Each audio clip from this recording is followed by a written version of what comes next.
you remember what it was like the first time you played Animal Crossing? Do you remember learning about its intricacies, the warmth it provided, and that strange but sincere sense of euphoria? For many people, that first experience was New Horizons. For some, it was New Leaf, but for me, it was and always will be Animal Crossing. Wild World. Killer game, 5 stars, best graphics, best gameplay, best story, best voice acting. Such a diamond of a game that as a kid I was convinced I never even needed to go back because this was it right here. There was no passing Wild World, right? No, of course not. No, of course not. No, of course not. But then something crazy happens in the year 2017. A yard sale. Whoa, Animal Crossing on the Gamecube for only $1? You know what? Let's do it. I played the game jokingly for probably around 5 hours just to see what it was like, but I definitely never played with any long-term duration intended. Fast forward to 2022, the year this game turns 20, I dove back in and set myself up to play a little bit more often, and I have a lot to say. How could you tell? To call it a retrospective is slightly misleading. It's a game from 2 decades ago, yes, but I've not let it age in my mind with memories like I have the other titles. What this is my direct thoughts and reaction to this game in real time. And I know that might not sound as enticing as the other videos, but as I'm writing this, as I'm reading it to you now, I realize how amazing it is. Because for the first time, I got to experience Animal Crossing.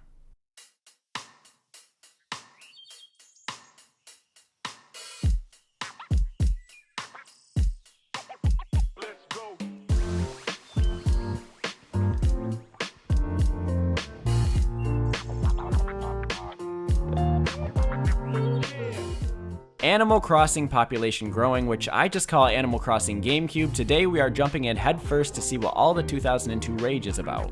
When exploring this game's roots, you are both learning about the birth of the first game and also of a massive franchise, and that's not something you just whip up in a lab, no. Like many of life's greatest creations, it was born as a solution.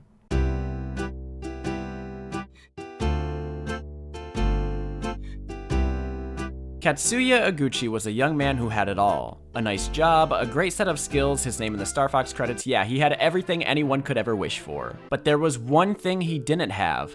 A family. Wait, no, that's not right, Okay, here we go. A family was what he did have hundreds of miles away. You see, when he landed a job with Nintendo, he had to move to Kyoto to work there and leave behind his friends and family. So while he was building a name and career, he would struggle with the isolation. The resulting loneliness would hang over Eguchi, but also give him direction.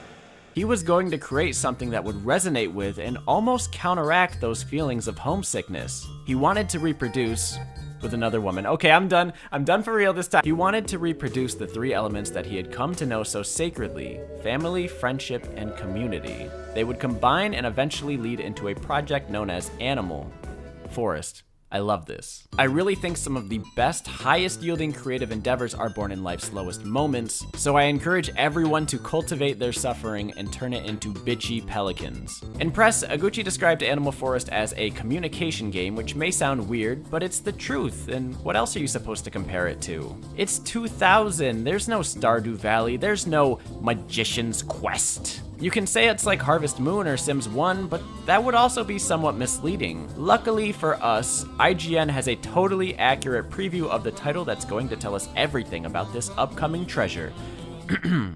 After you name your character and arrive in the Animal Forest by train, you start a new life. The game has a built-in clock that will affect gameplay depending on whether it is night or day, and even what season it is. You can get a job and earn money. With the money you earn, you can buy new clothes, furniture to redecorate your house, and even food for a pet you might have. Item selection is very simple. Use a cursor to select an object, then place it in your character's hands on the menu screen. Objects include an axe, a fishing rod, a CD, food, fish, a shovel, and many more. Right, so not everything was realized in the original report, but the game was intended for the 64DD, which is short for 64 Dream Death, because that is where all the good ideas died on a sinking ship. They said, oh, okay, we'll just put it on the regular N64. All that extra shit? Oh well. But the more I read on what they were originally intending, I can't help but maybe think this was a blessing in disguise. Still, it's fascinating to imagine what Animal Crossing would have looked like with dungeons and bosses. Finally, I can craft the Master Machete and enter Nook Towers and make Tom Nook suffer for plaguing these lands with capitalism.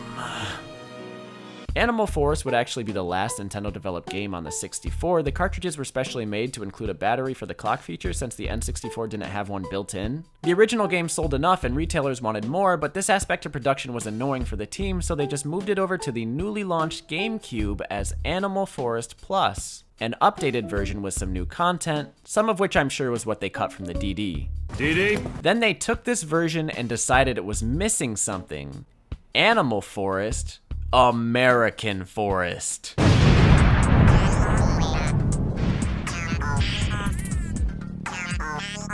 But to be more specific, Animal Crossing released in North America September 16th, 2002. It's the version we'll be discussing today, but I may as well finish the story. Animal Forest Plus had a lot of Japanese cultural references, and when brought over, Nintendo of America had to heavily edit it so that it would be applicable to Western audiences. And they did lots of work. They weren't simply renaming holidays, they were adding new ones, new characters, new furniture. It hit a point where Nintendo of Japan said, well damn bro, you making us look bad. Who then retranslated Animal Crossing back into Japanese with more new stuff and released it as Animal Forest E+. It remains exclusive there. Okay, now let's predict the future. First of all, ever wondered why there was no holidays in Wild World? Because it's a worldly game, not specific to any cultures, aka localization was a bitch and it scarred the team. Second, in roughly 2 years, Nintendo had 3 versions of the same game. And how do you think that would make the fans feel, buying a game with little changes over and over? Oh my god. Before we move ahead to the gameplay, one last piece of promotion that needs to be talked about is the fucking North American commercials with the mascot costumes. There's 4 of these as far as I'm aware. They are live action and set up kind of like a reality show, and they're genuinely neat. Why am I always the one organizing the treasure hunt? Maybe I'd like to sit around blasting techno music all day. I think these just have a lot of that late 90s, early 2000s television charm. Seemed like back then every time you wanted to advertise to kids, you just got big costumes, threw in slapstick humor, and you were all set. In the opposite corner, they don't do an excellent job of portraying what the game is about. The biggest takeaway here is in the interaction between the 4 villagers, but as we'll discuss, any multiplayer in this game does not happen at the same time. What they really did here was take the animal neighbor personalities, implement them into the 4 playable characters, and put them at odds to kind of show you the social funk you would get yourself into, and I guess that's good enough. Or maybe it's not good at all. Why am I always the one cleaning the house and picking the peaches? Where's my big fat hammock time? So tense. So do you want to swap fossils with me later, or? Rated E for everyone.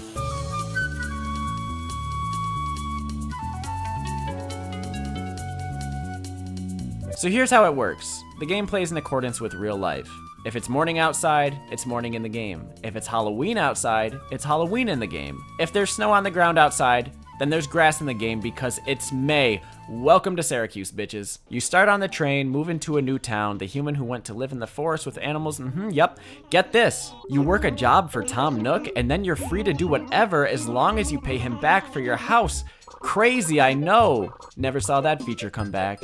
Alright, I'm kidding, but you probably get the idea if you've played any game in the series. Animal Crossing is a game with no goals, so you set your own. Some people want to get the biggest house, pay off all their debts, get all the furniture, see all the villagers. My personal goal was to get all the gold tools and get the gold statue. But it is always with Animal Crossing much less about the destination and more about the journey. Booting up every single day and making small talk with your neighbors, enjoying the quirky music, idly doing tasks, seeing what's new. These are the experiences that you will really take with you once you've put the game down. In a nutshell, that is Animal Crossing, so how is this one different? In short, there's not tons of customization options. You can't really change how you look or how the town looks, you can't change the way it functions, you can hardly stop your neighbors from moving or doing anything for that matter. The lack of influence you have may feel disconnecting, albeit very intentional. Animal Crossing Gamecube is not an invitation to replicate yourself or your environment into the game, but to experience what's already laid out in front of you. Obviously, this has since changed, but in this version, the game almost seems to remind you that you are here to take part and not take control.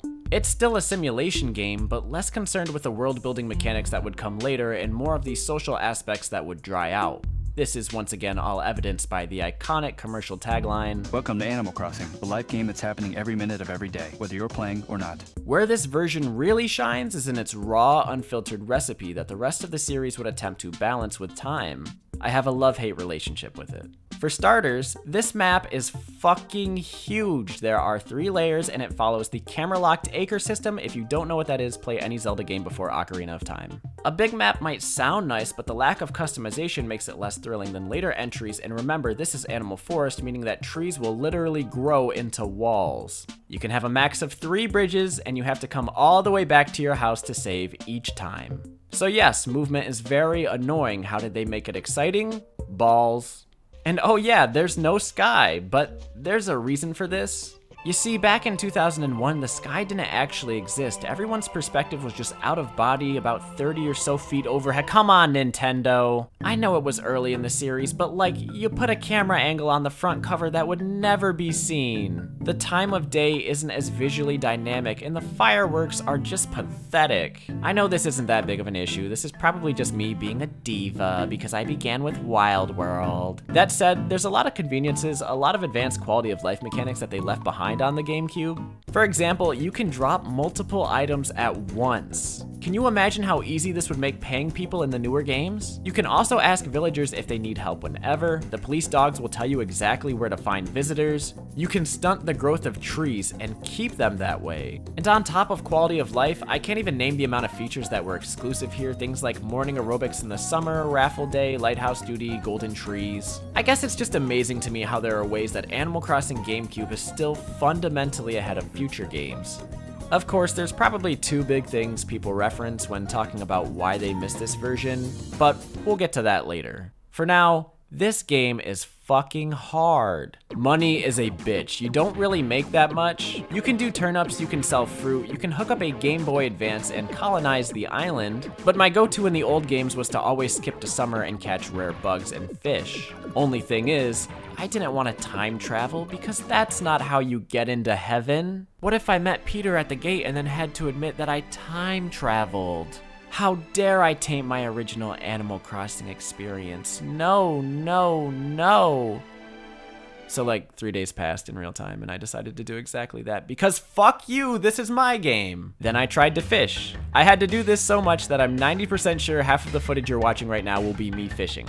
Thing is, they don't really give you tons of money, and fishing, oh my god, I'm about to go off. I only say morning, never good morning. Cause if it were a good morning, I'd be fishing and actually catching them, you know?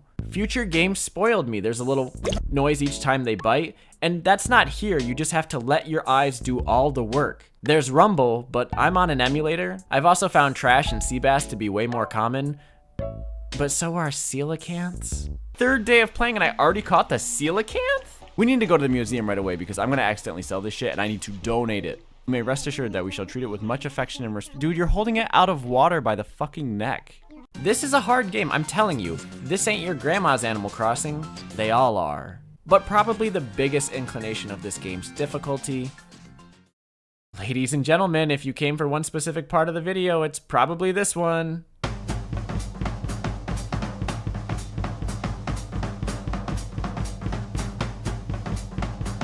You're ugly, you're disgusting, I'm gonna kill you, give me $200.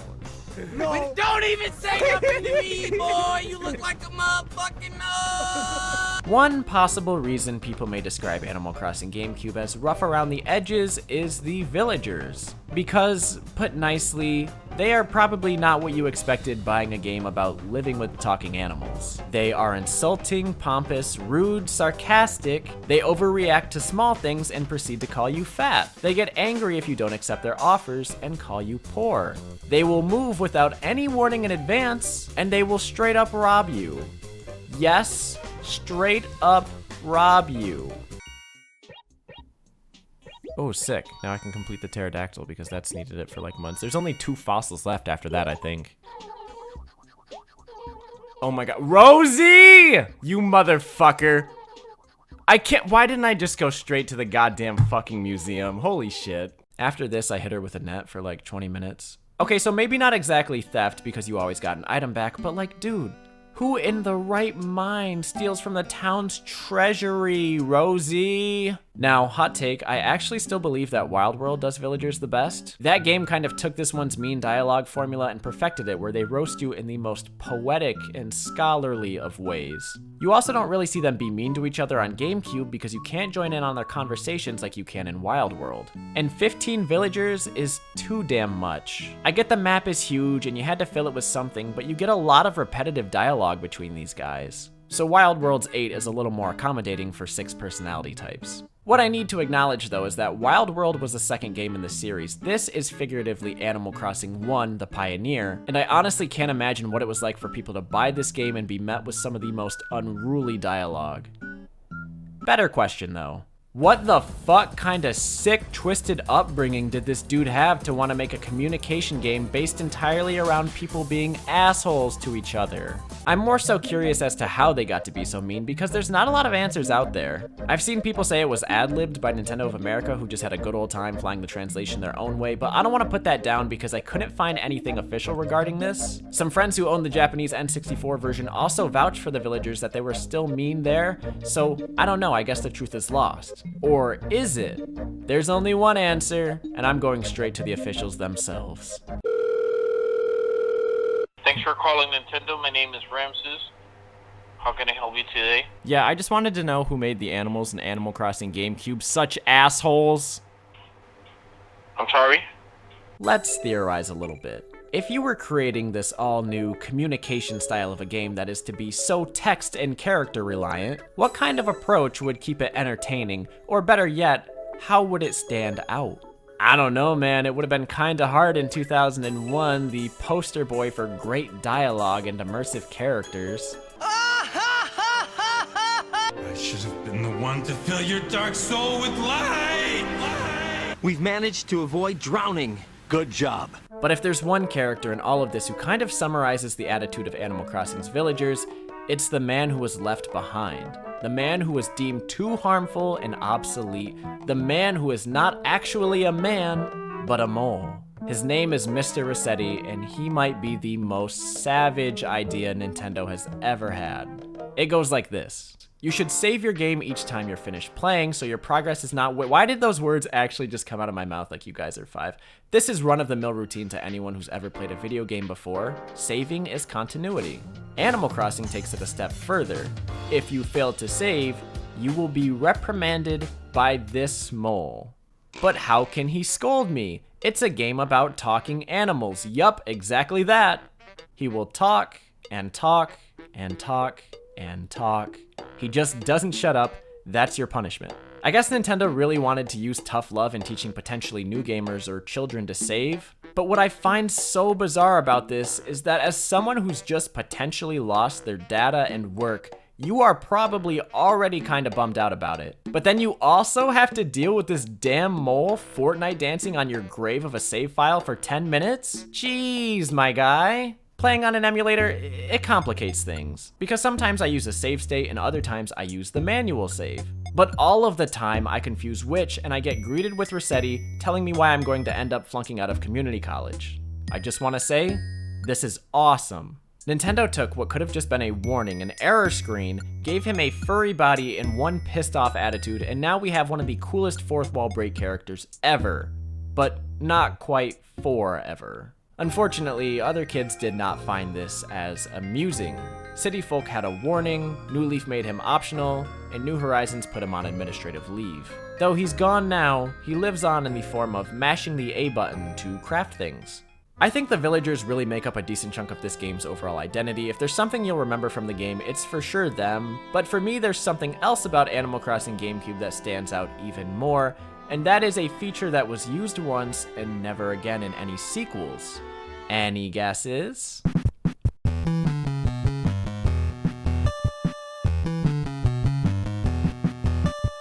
Really hammering home that whole simulation genre stuff, the developers made it possible for you to play a game inside a game. You would get items on raffle day or from Reds, take them home to your house, and voila.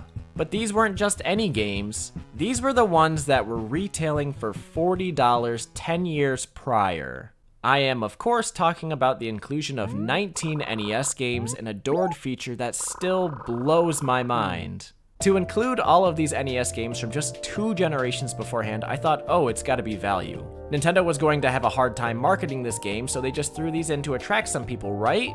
Nope. They programmed 19 NES titles into the game for free because, quote, it was kinda funny. And keep in mind, it's 2002, long before widespread consistent emulation and long before the Virtual Console. For lots of people, this was one of the easiest ways to access the NES library.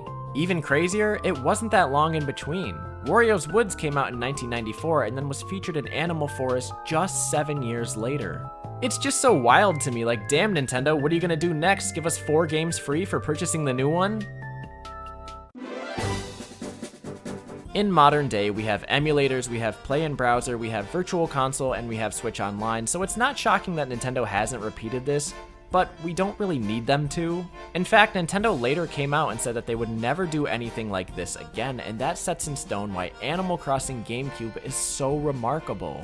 Because right in line with almost all of the other software at the time and on the GameCube, it was an expression of what if. When Mario and Zelda had water, when Metroid was in 3D first person, when Luigi was exploring mansions, and when Star Fox was whatever this is, there's a lot of titles on the GameCube that are just Nintendo throwing out seemingly random ideas just to see them through, and I think Animal Crossing is the perfect extension of that. Some mechanics in this game were incredibly weird. There was the morning ritual, the wishing well, the raffles, washing Gracie's car, the gyroids. No, I'm talking the original gyroids. And a lot of this stuff never made it past the first entry. As the series continued, Nintendo seemed to carve down more and more on what was acceptable and accessible and appealable in Animal Crossing. But just to give you a very simple idea, look at the fucking visuals go from GameCube onward. You probably think you know where I'm going with this, but hold on one second. Between NES games, Rossetti, Mean Villagers, and all that other weird stuff we just talked about, Nintendo had created a very original product. So original that they struggled to market it because they couldn't find a reference point to compare the gameplay to, which Iguchi described as unprecedented. And while I have nothing against the later games, I love a lot of them and think they refresh or improve the mechanics, they were all at least a little affected by some sort of fan reception. Like the removal of Mr. Rossetti, like the toning down of Mean Villagers. And it's not always a bad thing, it's usually a good thing. City Folk added back holidays after fans were upset when they disappeared in Wild World. New Horizons added skin tones and hemisphere options and hairstyles even after launch to be more inclusive. I mean, hell, the entire basis of New Leaf was to create a very sophisticated new game after fans were disappointed with City Folk, and that's awesome. It's good to follow what pleases your audience. But sometimes Nintendo can get carried away, and in the process, forget the very trio of core factors that the series was raised upon. It is for this reason that I love Animal Crossing on GameCube and all of its eccentric, unrefined oddities. It's their first game. No one can say what they want out of it if they don't have any idea what it is. It's just Nintendo doing Nintendo. Completely experimental, but innovative. A manifestation of an idea, free from any outside influence. And while we're here, how on earth am I going to talk about the organic feel of the game without discussing the music?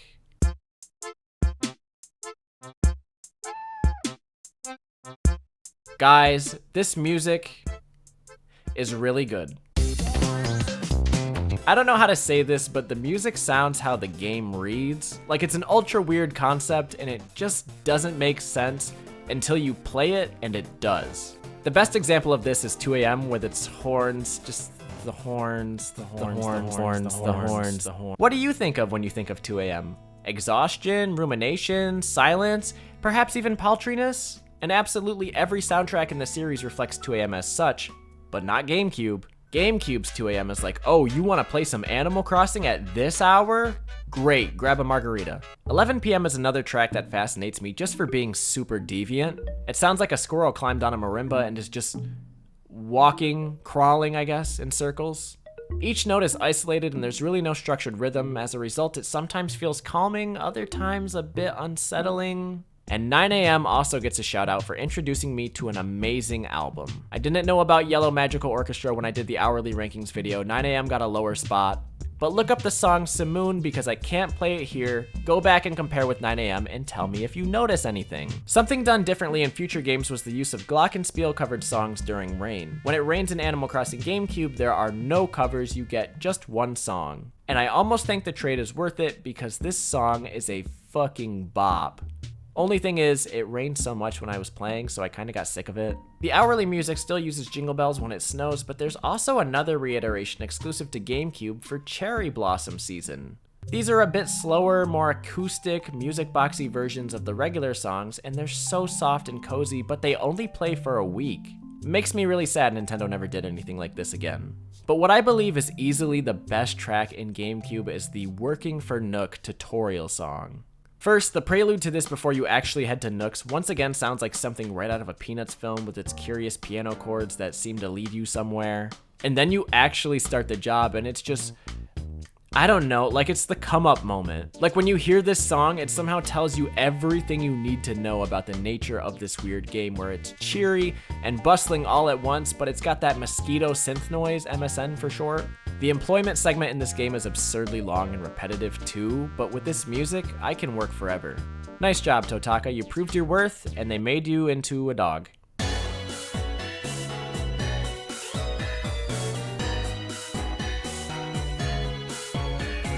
Usually I'd have a chapter dedicated to multiplayer or what the fanbase was like at the time, but since I wasn't around and multiplayer was asynchronous, we're going to instead talk about some of my favorite pieces of internet media to originate from Animal Crossing on GameCube. Let's start with this pretty popular image. A man and woman embrace in front of a TV screen that shows a letter in Animal Crossing reading, "Will you marry me?" This is unorthodox, maybe even tacky, but it's cute, and guess what? It worked. This photo is from 2005 and the subjects' names are Adam and Sarah. They're both big gamers and the story goes that on Valentine's Day, Sarah booted up her town and found the letter from Adam. She opened it and accepted right away. Then this image would circulate online for 15 years or so, kinda just lightly celebrating how Animal Crossing brings people together. And in 2020, the couple resurfaced to update us all. They are still married with 3 amazing children. Would you look at that? Oguchi made a game about family and helped in making one, or I guess 2. Next up, this Tumblr post from about a decade ago, "Tell me about your first crush." It was Cookie from Animal Crossing for GameCube. I used to bring her flowers and fossils to talk to her over and over until she told me to go away. Then one day she said she didn't want to lose me and a heart emoticon floated above her head and I knew it was real. So I sent her a love letter. Then a few weeks later I had a friend over and we traveled to each other's towns. A few days later, I opened my mailbox and saw a letter from Cookie. She told me she had moved. She moved to my friend's town. I was heartbroken and planted flowers where her house once stood. Then the next week at school, I walk into my class and everyone started laughing at me. Cookie had showed my friend the letter I wrote to her. She showed him the letter. I had never felt more betrayed in my entire life. I couldn't believe that she did that to me, so when I got home, I ripped up all the flowers I planted in her memory and vowed to never love again. I see past your fake smile, you cold-hearted bitch. Alright, well in the opposite corner, I suppose that was bound to happen. Oguchi made a game with bullies and also created a few in real life. That's 1 for 1, Nintendo. I know he was probably just a kid, but the game directly and explicitly warns you not to write any sensitive info in a letter because the villagers may show it to others. And I know this because in later entries, I just started shitposting in letters so that others who read it would get a laugh. But anyway. Our last piece is going to be kind of heavy on the heart, so skip ahead if you want. Animal Crossing is Tragic was a name given to a small little comic or animated GIF posted to the IGN forums sometime in the mid-2000s. It reads like so. About 2 years ago, I bought the game Animal Crossing. It was fun for a while. Me and my brother played it for about a month, then got tired of it. I'm always trying to convert my parents to video games, however, and thought that Animal Crossing would be simple enough for them to get into. I let my mom set up a house, and she soon got into the game in a big way. As a kid, she had polio, and now she had multiple sclerosis. She was largely homebound except for the once or twice when she'd either leave to go shopping or to church. Spending all day at home in a wheelchair bored her, so the relief Animal Crossing provided her was kind of amazing. She'd spend so much time playing it that it'd become something of an obsession. She played it so much that she was constantly getting kidded by the family. She paid off her house in the game, she collected all the fossils, etc. Whenever I saw her playing, I thought that the game must have long since stopped being interesting to her, yet she kept playing, even after me and my brother had long since stopped. Her condition got progressively worse, and she eventually stopped playing. About a year ago, she passed away. I had forgotten about Animal Crossing. I hadn't played it in over a year and a half. Today, however, I decided to visit the village again and see what was up. Weeds had grown everywhere. The villagers wondered where my mom and I had gone. Then I came to my mailbox. It was full of letters with presents, all from my mom. Every letter was pretty much the same. Thinking of you, thought you'd like this present. Love, Mom. Even though I'd stopped playing, she continued to send me presents. I look back now at how I made fun of her for playing even after she'd done everything, and I realize now that she was probably spending her time getting presents for me. Anyway, I know it's probably cheesy, but I was just amazed at how much this affected me, and I thought I'd share. Show your parents as much love as you can while you still can, guys. Overall, this is a story about appreciating the time you have with your loved ones, and even if they are or feel distant, it doesn't mean they aren't always thinking of you. It's very reminiscent of what inspired Iguchi in the first place. He wanted a game he could play together with his family, but since he was always away and would arrive home late when they were asleep, he missed the opportunity. So he made a game where it felt like they could enjoy the experience together, even if at different times, even if in different places. And the story about a mom who isn't able to leave the house much, but still gives her kids so much love, even from beyond the grave. It's like the entire Animal Crossing philosophy wrapped up in one. Animal Crossing Gamecube was created as a means to remedy the brutal feelings of loneliness, and it's hard to deny that it failed. But the game would perhaps find far more success in solidifying a creative statement. The weird, flamboyant, assertive nature of this game made it instantly stand out, yet altogether it remained a positive experience that was made with wholesome intention. It had every reason to succeed. The only issue is, it didn't. That's actually not true. It sold very well for the time and got that sequel that I won't ever shut up about, but it's still the lowest bought game in the series. You might blame the GameCube's poor sales for binding Animal Crossings, or maybe just the fact that it was so early and had yet to gain recognition, but either way. The game is now notoriously expensive, and with NES titles and spiteful attitudes, it's unlikely that it would ever get a re-release, at least not without being modified. Every single day, the game becomes harder to access, its mechanics age, its cost increases, and we set sail further and further from 2002. Kids who grew up with this game are now in their late 20s or early 30s or potentially beyond that. Just to even research it was incredibly difficult, as typing in Animal Crossing into a Google search will get you many results from the newer games, but almost zero from the actual game titled Animal Crossing.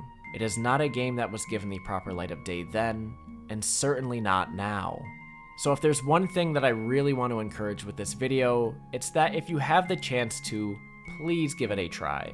It's not even my favorite Animal Crossing game, but it is by far the most important Animal Crossing game, and any fan of the series has a duty to recognize the foundation the house was built on. Katsuya Iguchi made something beautiful, and in easy honesty, I think it doesn't get enough credit, even as the 7th best-selling game for the system. And I guess with that, those are my thoughts on Animal Crossing Gamecube. Hold on. Okay, we talked about Wild World and City Folk, we talked about New Horizons, we talked about New Leaf, and now Gamecube. So I guess that kind of brings an end to this. What was that? That was odd. Anyway, as I was saying, I think this wraps up. Whoa, okay. Hold on, what's happening?